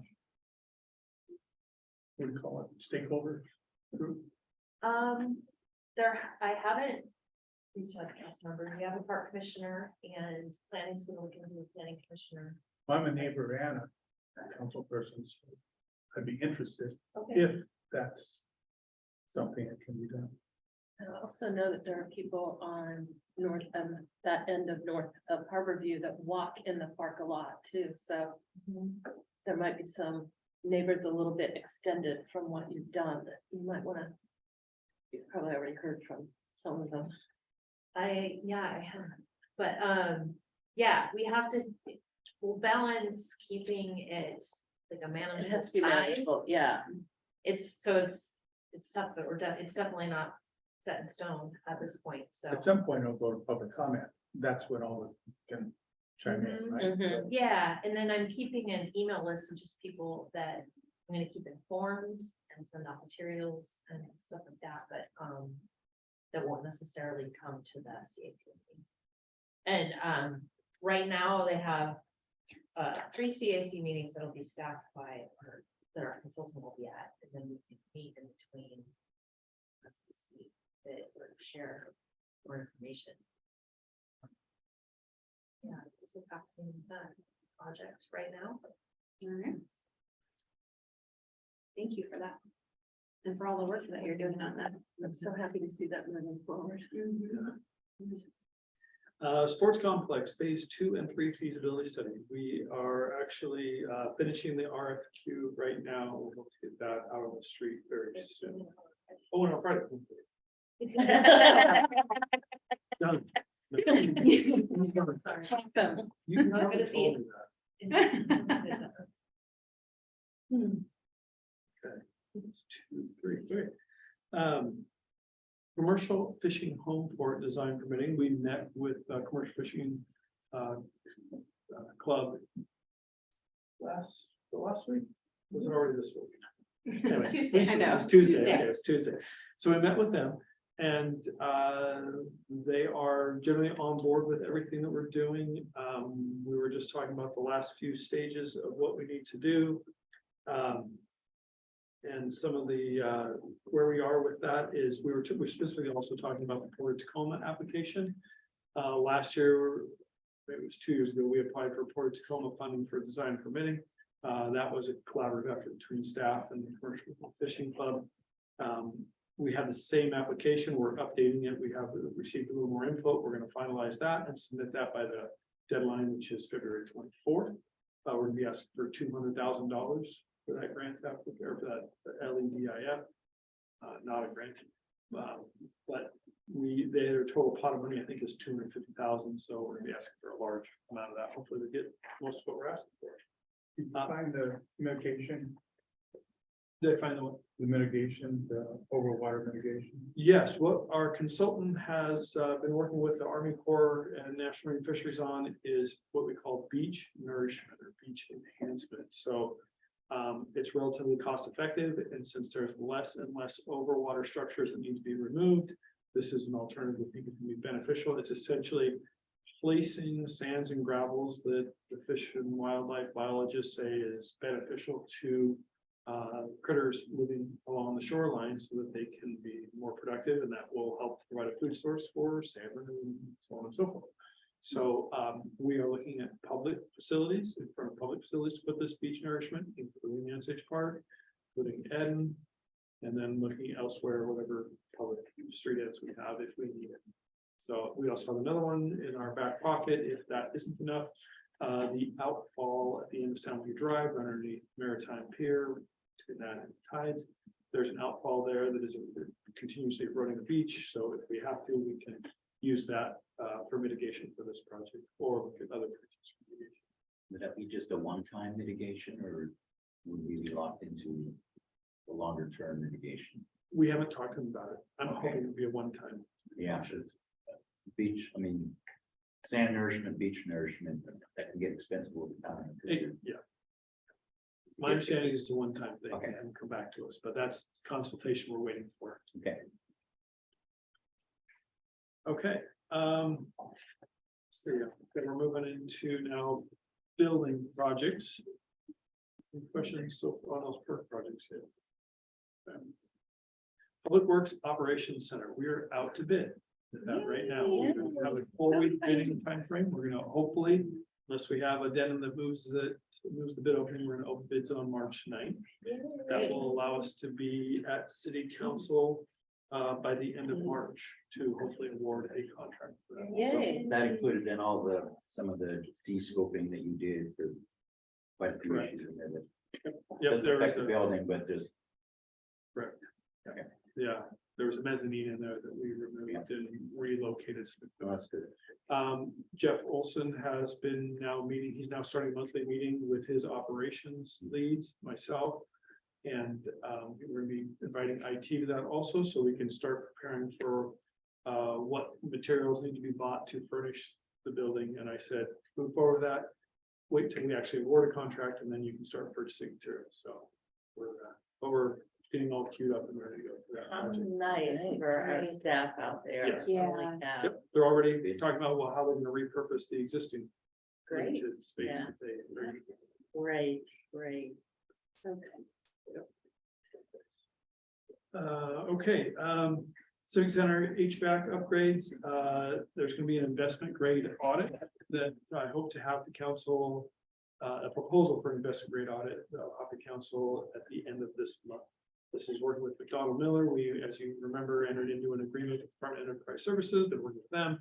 So I hope that it's gonna come back pretty quickly after we approve the audit, and then we'll get some final numbers on what it's gonna cost us and some time frame, so we can get this equipment ordered and go through the site planning process, because we need to do a site plan, minor site plan amendment, I think, to the site to do a few, this and a few other things for this HVAC equipment. Visitor Center, Boat Visitor Center, we had a pre-construction meeting last week. So I believe it was held at the Boat Visitor Center itself. And so Marcos provided me this timeline, so we still are on track to get this project all wrapped up. We were waiting for some specialized installation panels. And then contractor will be out there on site this spring, summer, and get this work done. So they'll have air conditioning by the first week of June. Hopefully so. I mean, they have air conditioning now, it just doesn't work very well. Not very efficient. Yep. They'll be thrilled. yeah, Yeah. Building access control, no big changes there. Jeff Olson's working with the vendor, and hopefully in the next few weeks, they'll be starting to get in here if all their equipment arrives, which they say it will, so get that one forward. Civic Center electric vehicle charging station, we've been talking about this for a while, just talking to Councilman Henderson. Planning has now ordered a Nissan Leaf. So that is, we were already in the process of trying to get the electrical charging stations going. We have our consultant giving us some plans and needs, demands by the end of next week. We're gonna take that to Peninsula Light Company, make sure that their infrastructure can handle it, make sure that they're good with the conceptual design. And then our crew has the materials. As soon as they get Peninsula Light Company's okay, they're gonna start working on setting up those charging stations here at the back of City Hall. Do you have a delivery time on your? Not yet. This one, no. So we're here on that. 2025. Why not? But I don't know, based on. how Things things are have actually gone. getting better. They're good. Yeah, they are. Yeah. By the way. Good. Yeah. Yeah. There are a lot. Okay, so that's it for city buildings. I'm gonna move into city street projects. Burnham Drive, phase 1A, still trying to receive, go through all of the consultation with National Marine Fisheries. They did give us a reply. Thank you, Mayor Markey, for reaching out to them. They gave us a reply. They gave us a list of things to do, essentially. So. Yay. Thanks so much. Hey, but at least there was some There was some communication, movement, so yep. that's good. Yep, so that's fine. So now we know how to proceed, so we're here to that. Harbor History Museum driveway entrance, slowly making progress on that. Shelby was working on that. She's no longer with us, so it's kind of been set aside for a little bit, but we now have all of the survey information. We're waiting for a little bit more, but that's now in our hands. Same thing, we were waiting for survey information. That was also Shelby's project, 50th Street, mid-block crossing. So, yes. Councilman Woodward. Once upon a time, there was talk of a crosswalk on Soundview. And Yes, that's still in our budget. Is that in here? It's not an active project because we're gonna try and make that project coincide with our Soundview Drive water main project. We didn't want to Okay. build the crosswalk and have to obliterate it. Yeah, no. Yeah, that's why it's no longer on the active projects. It's moved over to the pending. Okay, great, thank you. Watchet Drive, eastbound and westbound right turn lanes, the westbound. westbound is the on-ramp on the east side of the highway. It's very confusing. Eastbound is the off-ramp right turn lane on the west side of the highway. Okay. So I could bring up a map if that helps, but We'll we're. bring up a map. because I think it's really- Clear as mud, right? Yeah, I think we're all- Yeah. Do I have, I'm getting on 16. let me, Sort of. let me stop yeah. sharing here just a We second. could just go to the WASDOT traffic map and see where the accident is right now. Right, yeah. What's fastest is this, I'm not, it's gonna take me too long to do it, log into our Sure. Google Maps, so I'm just gonna bring up Google Maps real quick. That's my entrance and exit is I never go there anyway. I never, Yeah, I but never. do. I guess as I say that, so we are in the process, we just had a meeting with Melanie uses it WashDOT. every day. So we are going to be, WashDOT is prepared to see our proposal. They are. We have to enter into an agreement with them. I believe that has to go to council. And once we get into that agreement with them, then we can proceed, well, we are proceeding on parallel tracks to get data, levels of service, both existing and with these improvements, so we can justify that. Maybe we'll go after some TIB grants. So the eastbound eastbound off ramp right turn lane is here. So it's eastbound Highway 16, always known as southbound. It's on the west side of the highway. And then the right turn lane on ramp, the westbound on ramp is right here. So we have been talking to Rotary, in case you wonder about Rotary's Yeah, plantings. yeah, We've yeah. been talking to Rotary about this. WashDOT Landscape is aware of it. We hopefully will not impact any of their plantings, but if we do, we might have to pull some up and do something. And it was just, wasn't it just on now or someplace that they're gonna keep those, they're not gonna plant those trees that were scheduled for inside the 75 foot? Yeah. Just the ones along where you might have to be taking some right. Right, they were gonna not plant those to begin with. But I think I read that. I heard that There was too. multiple reports. We're not sure if they're going to do it or not, Okay, but they've at least been notified that the city intends to construct this project in the future and that it may, if they plant them there, we may have to disturb them. So Yeah. at least the communications happen. good, good. We may not move forward with both of these projects for construction at the same time, but we're trying to get through them and present them to WashDOT at the same time. And what is which one is, I understand the one on the far side of the highway. What's the one where your hand is? As soon as as you're heading north, I guess, on Pioneer, we'll watch you drive here. As soon as you get off the bridge abutment, where there's guardrail here on the right side, here, I'm gonna move in a little bit. Oh, I see. We're gonna Okay, add a we're right gonna add a turn right turn lane. lane there. And what happens is, I mean, we'll be an engineer here for a second, there's only a certain amount of seconds of green time on this signal. When you have one lane coming through here, you don't have very many vehicles you can get through on that set green time. When you double your lanes, because we know there's a lot of traffic that goes right and gets on Highway 16 westbound, then you double the capacity of that lane. for the That makes intersection. sense. Okay, thank you. And also the safety consideration that Jeff is now talking about with WashDOT as we continue to try to receive funding for this project. In the current state environment, as Jeff was engineering himself, it's engineering himself with me, but explaining that once we have the right-hand turn lane, then it's not a whole stream of cars getting onto the freeway at the same time. So they would be better to be spaced out, which could allow for some additional safety Yeah. on the highway until that is all addressed. Stop sharing this, go back. So just be on the lookout, and when you look at these, I mean, I appreciate and understand the fact that you see these two projects right next to each other, they might appear identical. They are slightly different. It really helped to see the map. Okay, Prentice Fenimore, yes. This project is proceeding. We are getting toward 90% design. And we should have those documents in March. We may be able to put this project out to bid this year. It shows construction beginning at the very end of this year. A lot of that will depend on the cost estimate comes back and if we have enough money. If you recall, we noted that we don't have the federal funds for this. I think that was $1.7 million.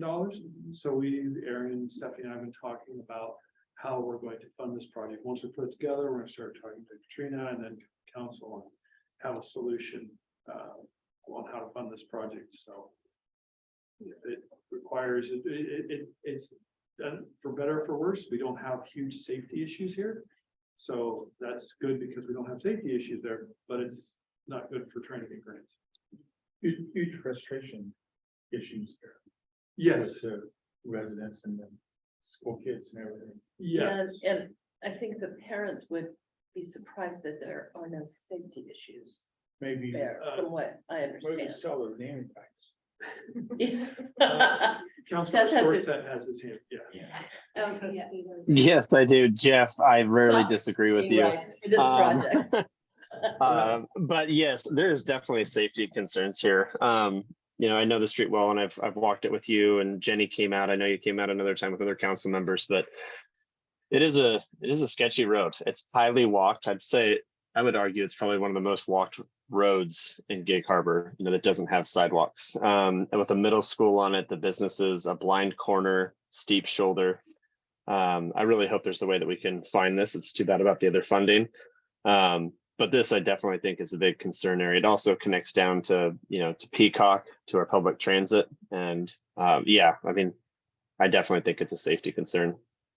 Maybe I should clarify, we don't, the way that we get funding is we have documented safety issues where we have accidents. Yeah. We haven't had any accidents in this area.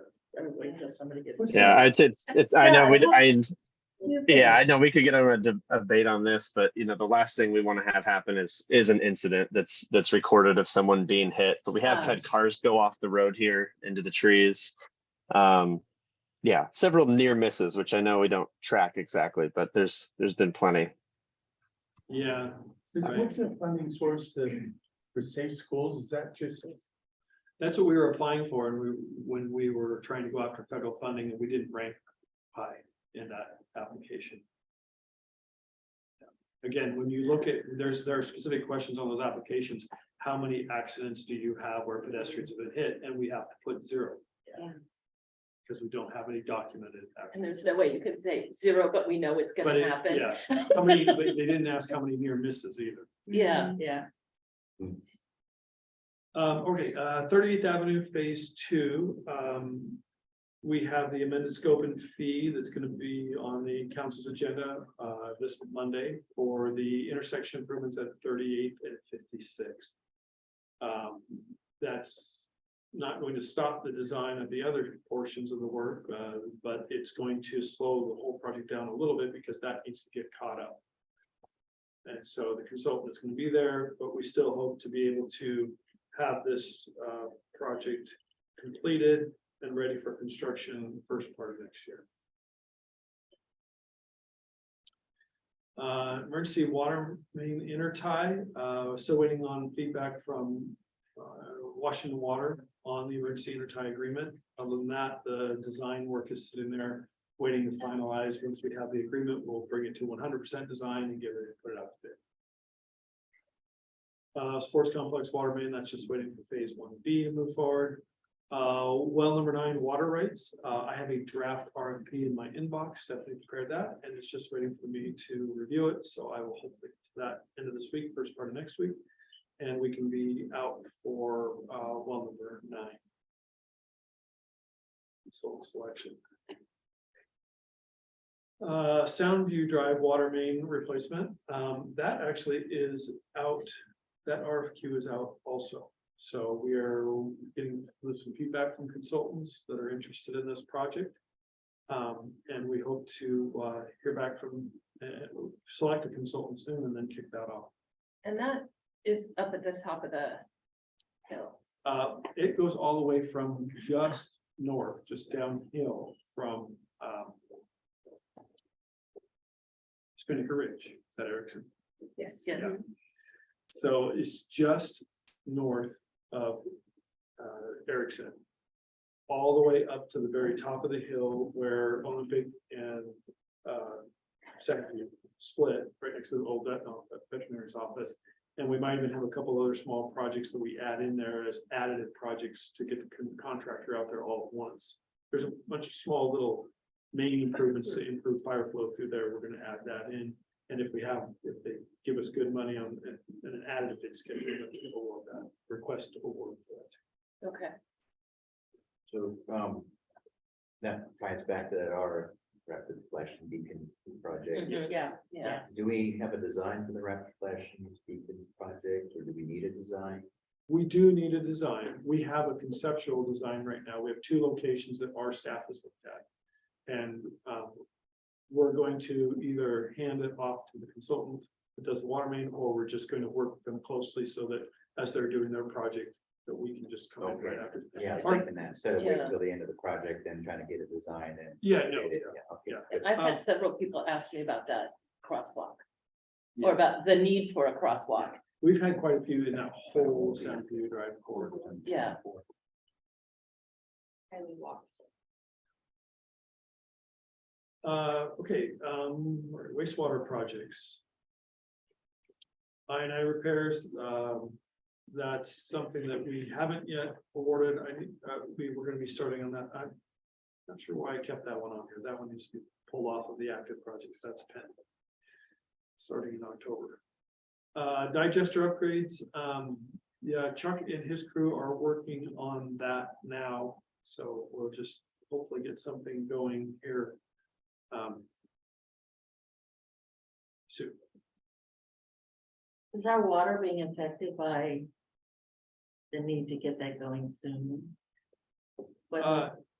No, we're waiting somewhat further for Corollo Engineering to finalize their work that they're doing on ammonia. Yeah. That we hope to have a report from Corollo by the end of March, but now it's gonna be the end of April, it looks like. And that doesn't affect any of our water. Drinking water? Well, the water that goes into the bay. Oh, Well, it does. I mean, we're still meeting all of our requirements. Okay. But what this will do is it will fine tune some processes to try and further reduce the ammonia that's going through our cover. Right, okay. Be able to do it more efficiently. Hopefully, Yeah. yes, that'll be the options that we come to council with is it gonna be more efficient, or are we gonna have to put the capital or something else into this to try and get the ammonia levels down? That's a state requirement, isn't it? Yes, to start and provide a report and provide the state with information. Right, okay, thank you. Influence screen replacement, the Headworks building, that's something that Chuck and his crew are working on now. And VFD, that's been going on for quite a while. We hope to have that ready to go soon, but I don't think it actually was out to bid yet. Oh, I'm sorry, no, that one was out to bid. So yes, that one's on track. And that's gonna be installed by a contractor. Later this spring. 30th Avenue Dry Sewer, that's part of the 30th Avenue project. Yes, What's dry sewer?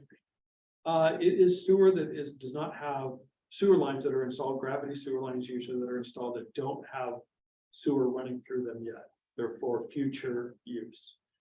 This is related to Fox Run. Fox Run has a temporary sewer plan to have grinder pumps pump all the sewer to the backside of their lots.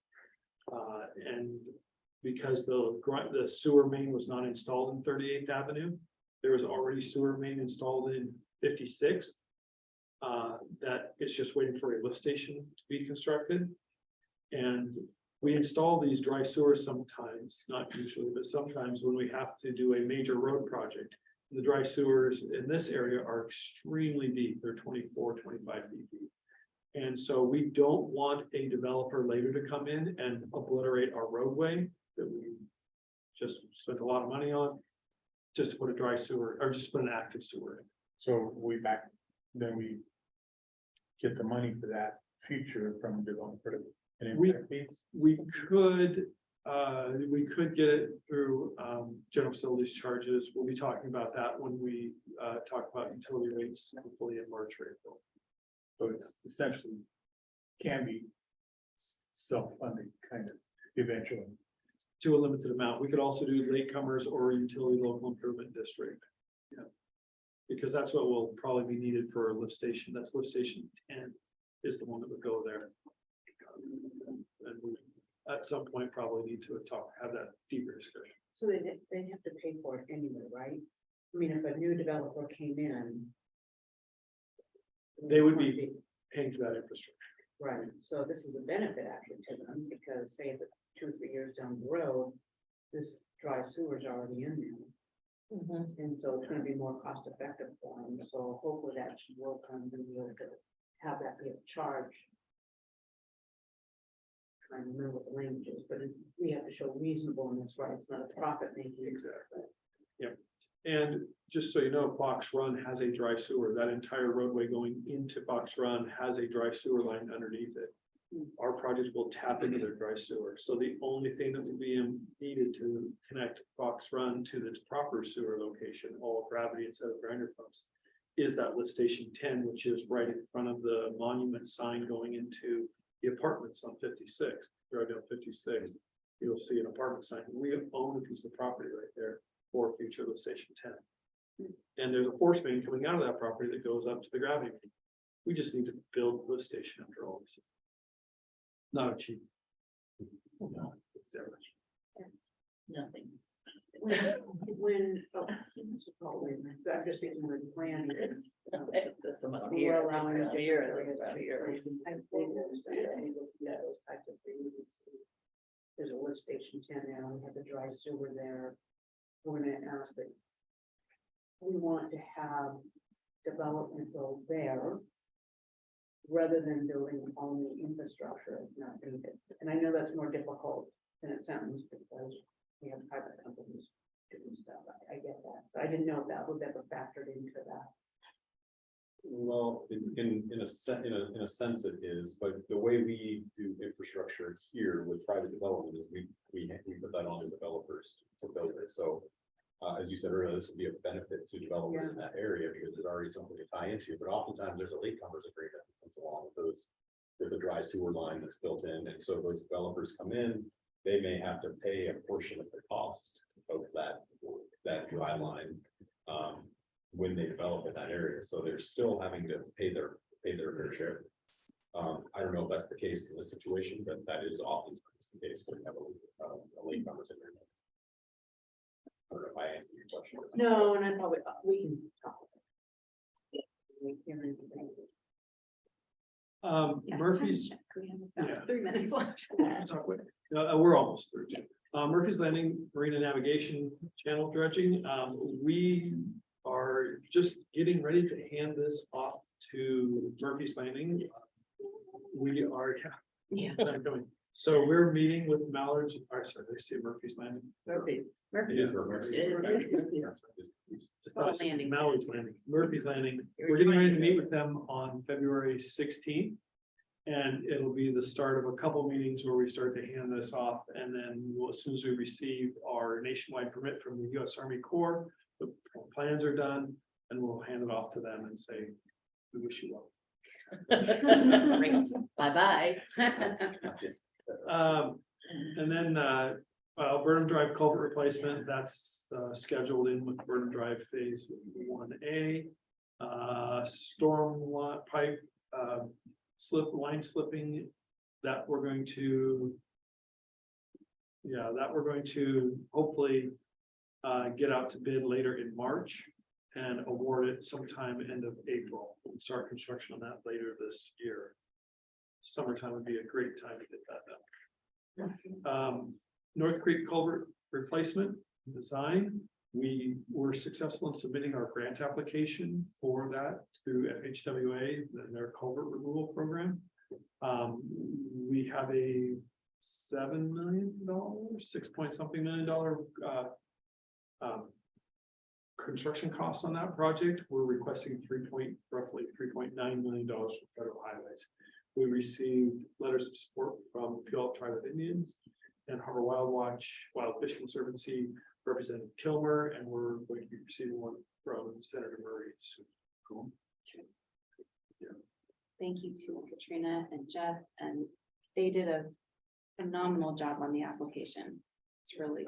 It's a large PDF, but I mean, it's 15 megabytes or something. Wow. You're welcome to see it. It's 25 pages. If you'd like to see the application, well, the other. And we've had conversations now with Representative Kilmer's office, sorry, Congressman Kilmer. it's late, it's getting late. Yeah. But with their office and also with Senator Murray's office and let them know all about the project, and they're very excited and they were more than happy to write the letters of support, so I wanted to pass that along. So that's the grant application that Gordon Thomas Honeywell was obligated to write. Well, we ended up paying, I think it was about $31,000 to parametrics. But isn't that what was in Gordon Thomas? Is that what I'm thinking of? It's in Yeah, their the contract to do federal- that, Federal- and we asked them to do it, they said, no, they can't. Yes, But what are we doing about that? we are no longer contracted with Gordon Thomas Honeywell for federal lobbying efforts. Good job. So that's North Creek. Well, you should see a scope and fee with professional services contract for council soon, maybe the end of February, if not first part of March, so that they can start on design and permitting. As you can see here, we're going to be in design and permitting for the next 2 years. And then anticipate starting construction in 2025. And that'll be probably a 2-year construction. Utility rate study. It's so amazing how long these things take. Utility rate study, we are in the process of getting all the information back to the consultant, and then, like I said, hopefully in April or so, you'll see on your study session agenda, an item to start talking about those monthly rates. We would like to be able to get an ordinance adopted by early summer, late spring, so that it becomes effective January 1st of the next year, so that people are ready for that. And then Public Works Standards update, we're already starting on that. We're going to be getting a consultant on board soon, but our staff is already looking at all of the notes that our internal staff have about where we think we need to update Public Works. So, but that'll be a long progress or process. You can see just here, public process is going to be through into the summer, and then hopefully we'll get it adopted before the end of the year. Are you getting any input from our planning folks on Public Works standards? We will be asking them, right now, like I said, we're just trying to get someone on board. Yeah. What the staff comments, but when we go through the process and development. Yeah, it's pretty good. And that's my update. A lot. Not much going on. Yeah. Works is a- No. Work with it. That's incredible. Yeah, thank you so much, Jeff, for doing these updates. It's really helpful for us and for the community to see what we're doing, what you guys are working on, because it is a lot. It's a lot. Yes. If there's nothing else for the good of the order, I'd entertain a motion to adjourn. So moved. We're adjourned. Thanks, everybody. Have a See you great night. Saturday. All right, thank you. See ya.